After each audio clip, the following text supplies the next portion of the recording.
52-ci skvajina bu жерден gaz çıkar. Природный gaz.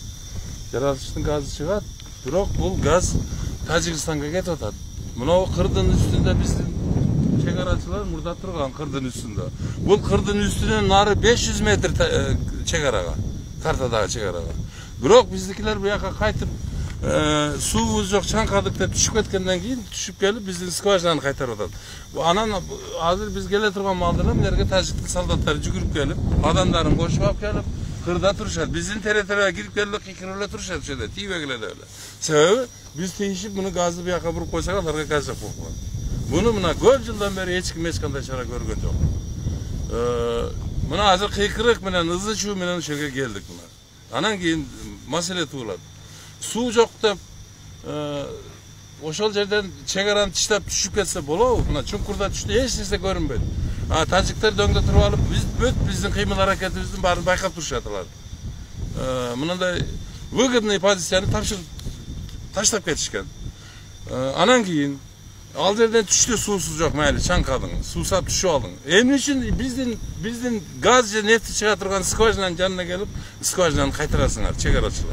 Мен ушу суроого таң калам да. Ушуну ким заказ берди? Эч кимде тийгизбей карап турду.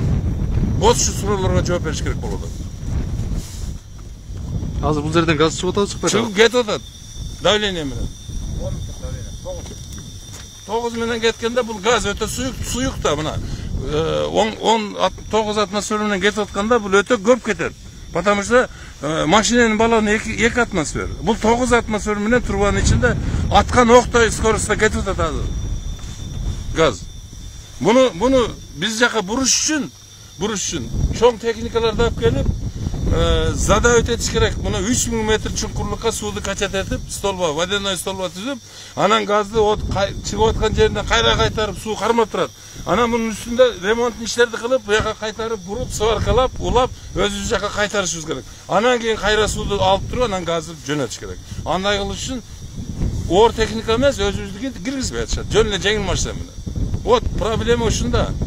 Мамлекеттин жетекчилерин дагы мына пограничный службанын командующуй Шаршеев деген башын айландырып, башкача информация берип атат. Муну мен жогорку кеңеште, өкмөттө, Совет Безопасностька каратайын деп ушунга аракет кылып турган. Калган жагы эмне?